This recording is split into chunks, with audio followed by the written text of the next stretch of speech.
Got your cards ready? I hope they're not too tricky. Do you know about the card game? I did. Oh. I was saying to Lizzie I had been studying.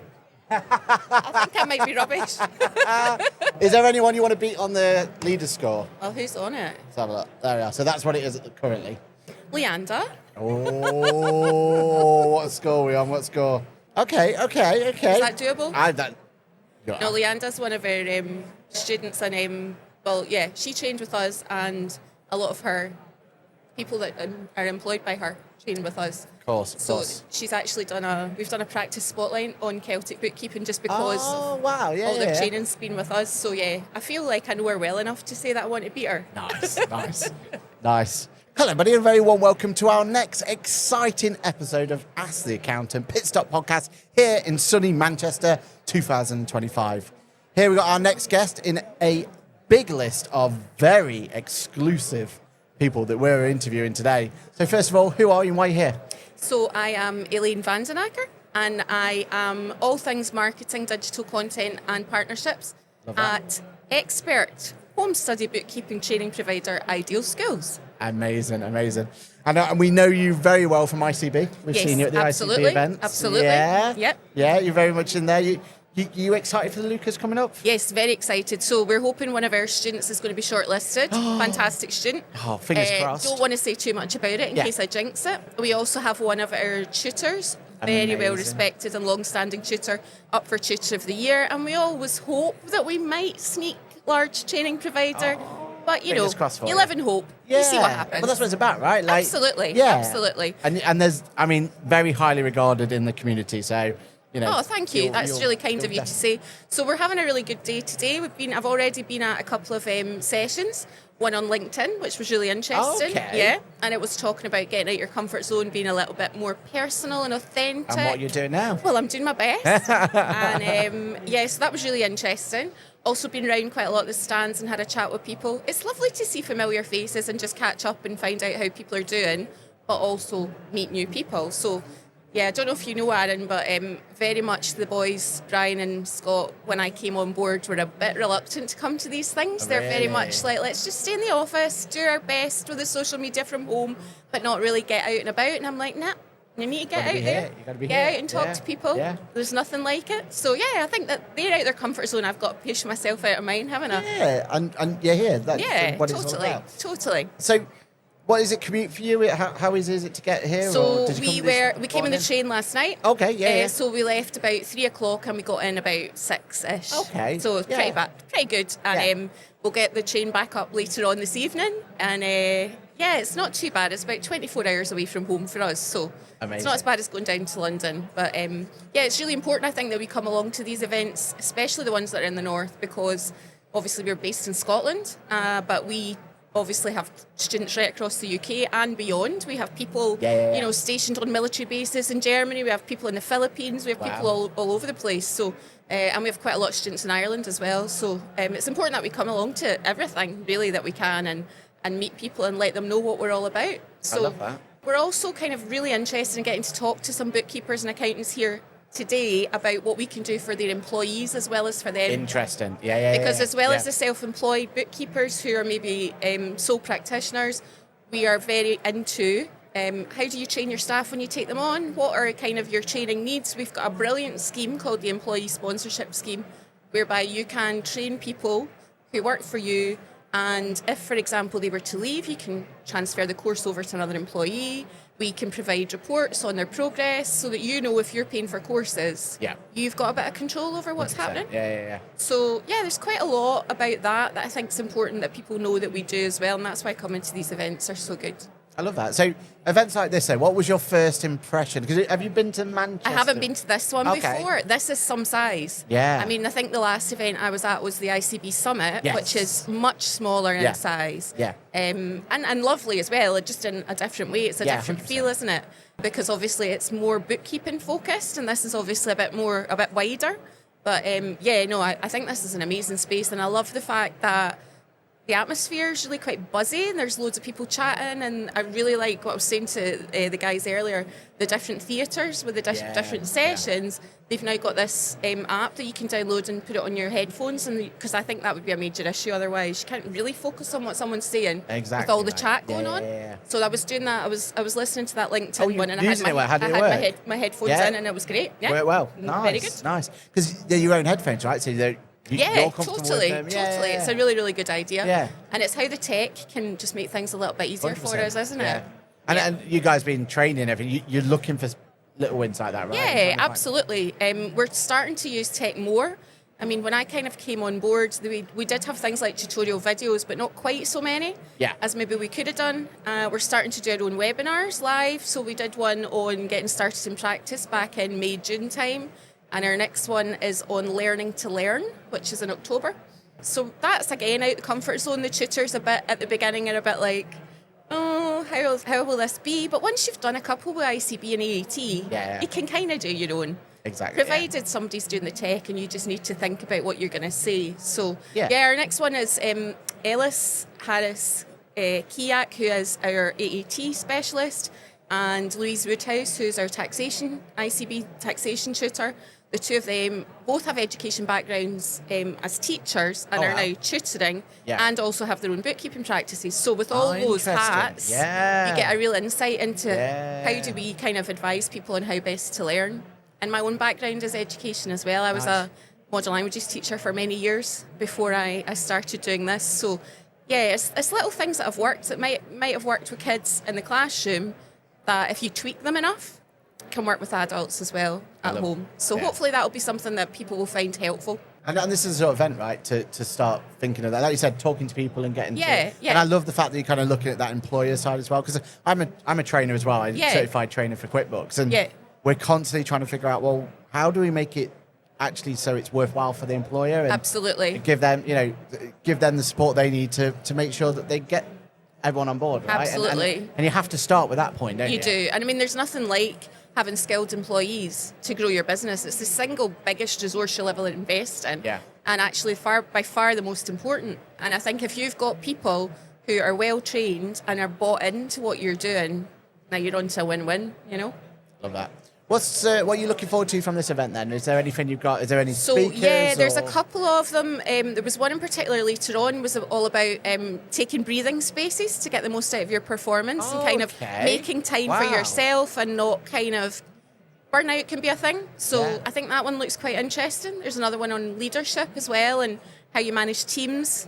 Not that we're a huge company. There's only 9 of us, but it's how you all interact and how really worthwhile, absolutely. Right? Yeah. We've got an event coming up in November where all of our tutors are going to get together actually before the Lucas. So I'm thinking about the leadership one. That might be actually quite good because I will be probably along with the chairman Scott and the managing director Brian planning the agenda for that meeting. Amazing. So any little hints and tips that I can nick for that will be good. Yeah. It's been already worthwhile coming just for touching base with people that maybe the email trail's gone a little bit cold. You were going to maybe have a little chat about a partnership and just everyone's been busy and you've seen each other and gone, oh yeah, we must. That's been quite nice as well. So I love that. What's been your highlight so far of the event? So my highlight so far has, just kind of getting into a different conference feel and feeling and being in something bigger, much bigger than us. I mean, we work in an office where generally there's 3 of us in most days. Most other people work remotely. So to come to something like this where there are thousands of people on the floor, I am a bit of an extrovert, so I quite like being around people. I get energy from that. Yeah. So, I'm quite enjoying that side of it. I'm enjoying just the buzz and kind of chatting to folk and getting my selfies and going around filming and all of that. So getting loads of content as well. Yeah, and it's content you can use all year, right? Like that's what it's for, isn't it? Like, absolutely. You're investing in that content library. Yeah, totally. And I think, I do like standing at the stand and chatting to people about courses. I can do that too, but I think it's as much about getting around and seeing what else is out there. There's software providers and things here that I didn't even know existed. Yeah. So it's all good. The more you know, the better informed you are, the more you can kind of advise your prospective students and so on about what's out there. Yeah, and advise them to come to places like this, right? Yeah, totally. Now you've got that first-hand experience, you can pass it on to them. And you can say to people, if you're a bit of an introvert and you prefer a smaller one, then maybe this one would be good for you. And that event all of that kind of thing. Exactly right. I think that's really, really helpful. Yeah, I think since I've come on board, so when I started, it was probably around about 2023. As I said, I had an education background. And originally they took me on to answer the phones and do some filing and admin 1 day a week. And gradually I kind of created a job for myself by saying, have you thought about, why don't you? I love that. Yeah. So now I do what I do, and I do it part-time, 2 days a week but it's perfect. It's fitting in really well with my life. Our kids are teenagers, so I'm still at the stage where there's a bit of running about and being a mum taxi. Yeah. So being able to have some flexibility to work from home and fit things round about it, it's working out okay. Amazing. And hopefully they're getting something out of it as well. So. An event like this, you've got to invest a lot of time, you've got to come through. How do you take action from an event like this? Like what's the secret sauce, especially for someone who maybe never been to an event like this before? So I think there's kind of two sides to it, because I'm coming at it as a visitor, but I'm also coming at it as an exhibitor. So I think as a visitor, it's about coming in with a clear idea about what you think you would like to go and see. So looking at the app in advance, scheduling your day, what are the sessions? You can do it on the app, can't you? So you can actually look at what all the different talks are and decide which ones are must-see, which ones are things that, might be interesting to watch a recording later, that kind of thing, and actually go through it and click what you're going to go to. Once you see who the exhibitors are there any there that you think, I heard about them, but I don't really know what they're about, I must go and have a chat with them. And then I tend to try on the train on the way home, or because we can't stay for the after party tonight, unfortunately, or nick into the quiet zone, which is actually really good. That's a good shout. And the old-fashioned notepad and pen, there's no substitute as far as I'm concerned. Just jot down a few things that you're going to follow up on. So that's what I would do as a visitor. As an exhibitor, obviously, we're getting leads. So it's about kind of trying to think about how we filter them and what we do with them, what kind of follow-up we have. We've got some little giveaways as well, so making sure we follow up with that. And just adding them onto our kind of general mailing list, because sometimes people chat to you and they're not quite ready to enrol, they're not quite ready to commit, but they kind of want to know what's happening with the courses and what's happening with any offers you've got on. So just keeping in touch with them and making sure that, we follow up. I love that. Great advice. This industry is an amazing industry, but what is it that you love about this industry? So I think, having worked, as I said, in education in the public sector for 20 plus years, and then come to what is more of a private sector thing. I know there are kind of big organisations involved as well that are more like, like the ICB and the AAT, etc., exam bodies and things, but I am pleasantly surprised by how collaborative and positive the relationships are and the community is. I think I thought it was quite cutthroat, and I really don't get that feel at all. Collaboration over competition, absolutely. Right? And I think everybody's there. I don't think people feel that they're taking each other's clients. I think they think if we can grow the pie for everybody gets a bigger slice. And I think there's a whole lot of chat, and we have a chat with the exam bodies and some of the other partners that we have about growing the market and trying to target people higher up the sales funnel and make more people aware of bookkeeping and accounting as a great career option, and how we can then meet their needs, because it's definitely something that can give people a fantastic lifestyle. I think the bookkeeping side of it started, I think, a lot of the ICB kind of self-employed bookkeepers that we have. A number, I would say, maybe a few years ago, it was perhaps women returning to work after children, or people that have maybe had health problems, or people that have maybe caring responsibilities of some sort, come out of a corporate environment, had a family or taken a break, and then they're coming back and they're looking for something as kind of quite low-key to do on their own. I think that's transforming now. Yeah, 100%. I think it's changing hugely, and I think bookkeeping is seen as a profession in a way that it wasn't 15 years ago. It's such a huge kind of growth area, and I think the whole thing with MTD coming can only bring more opportunities for accountants and bookkeepers to work collaboratively, and for the whole industry to grow and do well. So I'm pleasantly surprised by how I certainly feel it's quite a nice community to be part of. 100%. Yeah. And like you said, it's nice that on the most part people are seeing MTD as a positive in the community, at least. Right? Outside of the community, clients aren't. Yeah, I think people are a bit scared, aren't they? But I think it's lack of knowledge that's scaring them. It's the same as anything. Change is always scary when you don't know what it's going to look like. 100%. But if the people that you trust to look after your money, to look after your figures, know what they're doing, it'll be okay. They'll get you there. Definitely. So that's what you love about the industry. What don't you love so much about the industry? What keeps you awake at night? What keeps me awake at night? Courses are always changing. Syllabuses are always changing. Tweaks are always having to be made.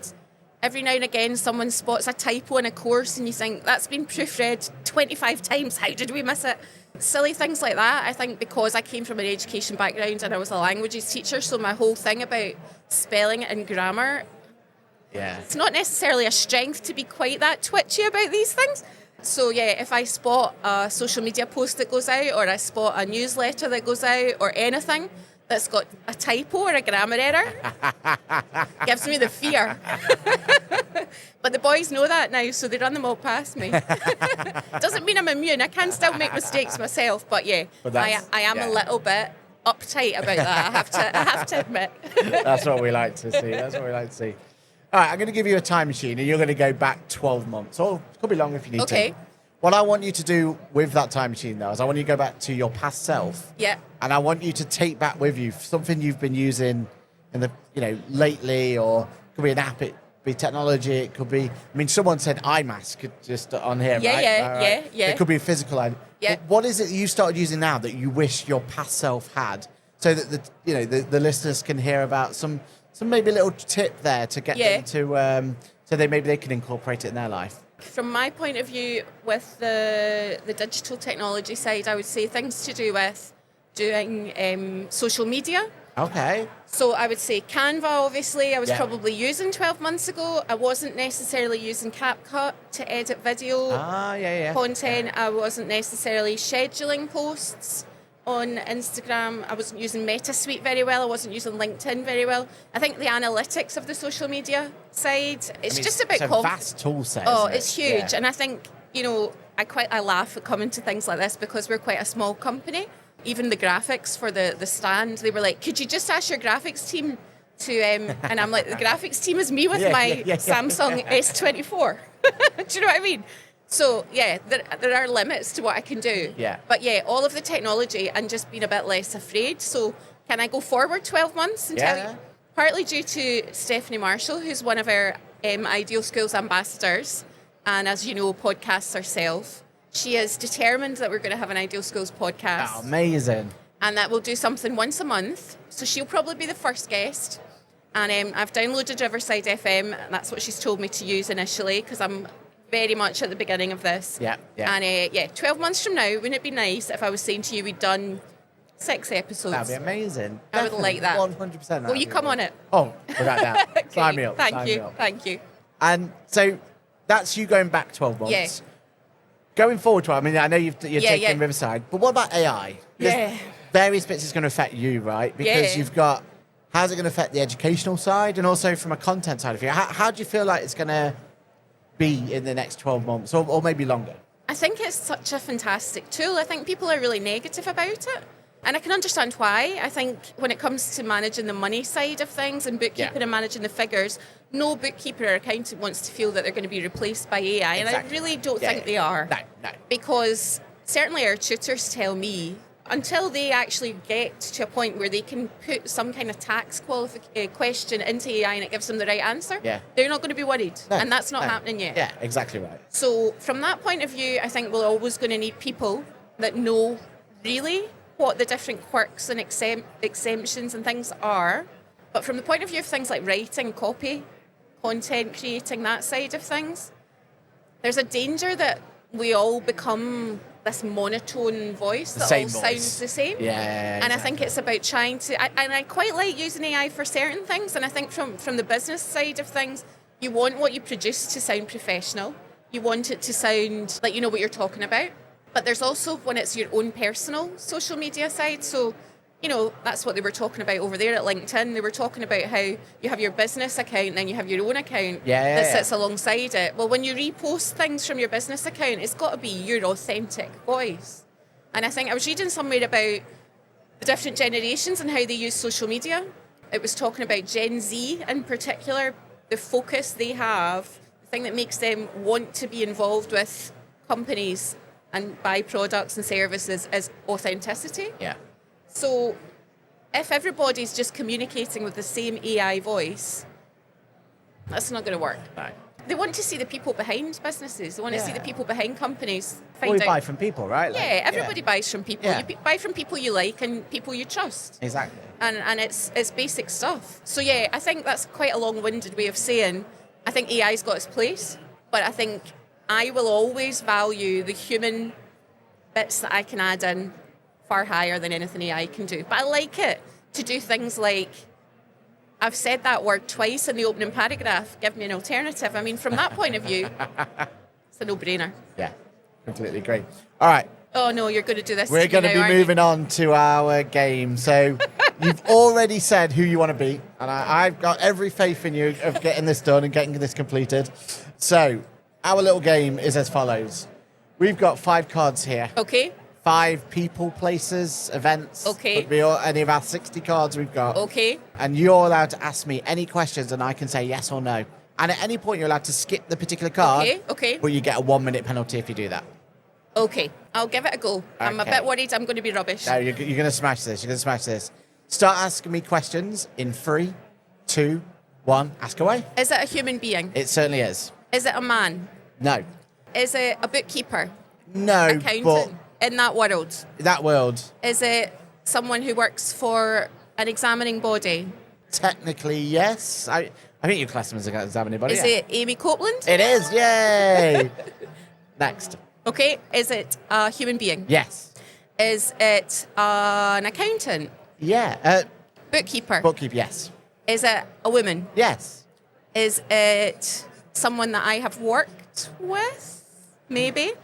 Is Not it that I'm aware of. someone who is involved with the ICB as well? Yes. Is it Kirsty St John? It certainly is. Well done. Next one. Is it a human being? Yes.